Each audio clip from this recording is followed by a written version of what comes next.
বেশি কথা বলেন ঠিক না বেটি?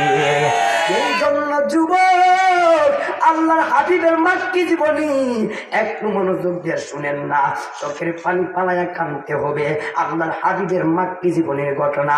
এ বন্ধুরে, কাফেররা মিটিং বসাইছে মুহাম্মদ সাল্লাল্লাহু আলাইহি ওয়াসাল্লামকে মেরে ফেলবে।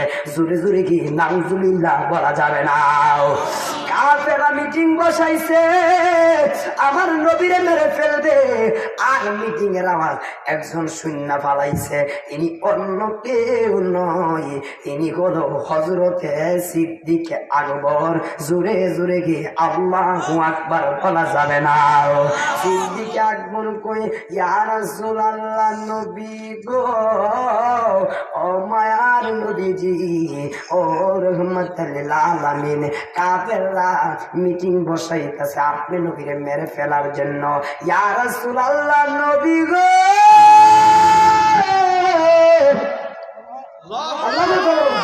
ও মায়ার নবী, আমরাও তো একটা মিটিং বসানো দরকার। আমার নবী কই, আবু বকর, আমাদের মিটিং বসানোর সময় এখনো হয় নাই। এরপরেও আবু বকর অন্তরে মায়া নাই, দয়া নাই। আবু বকর অন্তরের মধ্যে ধৈর্য নাই। সিদ্দিক আকবর কই, আমি জানি না, একটা মিটিং আমরাও বসতে হবে।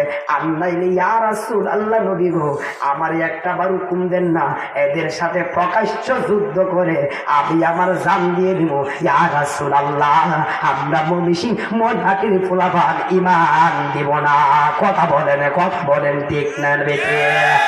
এই জন্য যুবক আমার মুরব্বি আব্বারে, আমার নবী কই, সিদ্দিক আকবর, ঠিক আছে, আগামীকাল জুম্মার পরে মিটিং বসবো। সিদ্দিক আকবর যখন জুম্মার পর মিটিং বসতে, মিটিং বসার পরে রে বাবা, আল্লাহর কসম, ওই আমার নবী মুখ দিয়ে জবান মুবারক দিয়া যখন মিটিং এর কথা বের করলো, ওই মিটিং এর আওয়াজ বিয়াদবরা শূন্য পালাইছে। আর আমার নবী যখন জুম্মার পরে মিটিং এর মধ্যে বসতেন, আল্লাহর কসম করে বলি রে বাবা, আমার নবী 40 জন সাহাবী নিয়ে বসতে। আর বিয়াদবরা হলো 80,000 সাহাবী, 40 জন সাহাবী নিয়ে বসছে। আর বিয়াদবরা কাফেররা হলো অনেকজন মানুষ। কাফেররা গেরাও করে বাড়াইছে। কাফেররা ডাক দিয়া কয়, কেমনে রে নবী দিনের দাওয়াত দিব, আমরা দেখা দিব।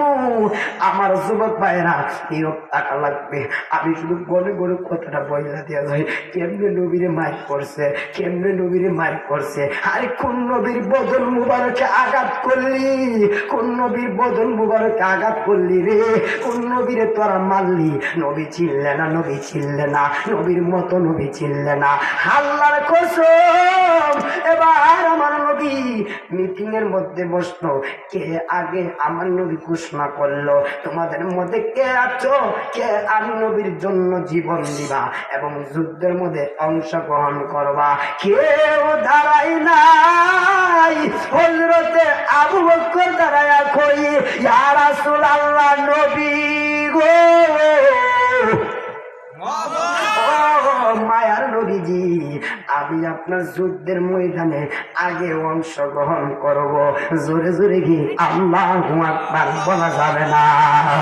এই কথা বলার পরে আরে বাবা রে, আবু বকরের টাস টাস কইরা বিয়াদবরা পাথর মারতে শুরু করছে। আবু বকরের মাথা বরাবর পাথর মারছে।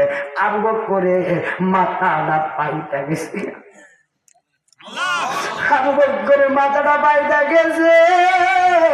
ওই দিক দিয়ে আবু বকরের চড়াদড়ি কইরা বাড়িতে নিয়ে গেছে রে।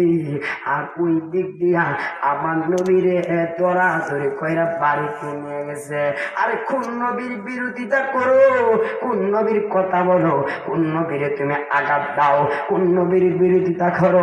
যেই নবী আসরের সাথী, যেই নবী পুলচিরাতের সাথী, যেই নবীর দেখলে আমার জীবনের গুনাহ মাফ হয়ে যায় রে, যেই নবীরে দেখলে আরে সাহাবীরা নবীরে এমন ভালোবাসছে, সাহাবীরা জীবনে আমার নবীরে এমন মুহাব্বত করছে রে, সাহাবীরা আমার জীবনে আমার নবীরে এমন ভালোবাসছে রে, কোনদিন সাহাবায়ে কেরাম আমার নবীরে কষ্ট দেয় না রে। আমার মমি সিংহের বাবা আমরা কি সাবিয়ার মতো নবীর ভালোবাসার দরকার আছে না নাই? ইয়া রাসূলুল্লাহ, নবী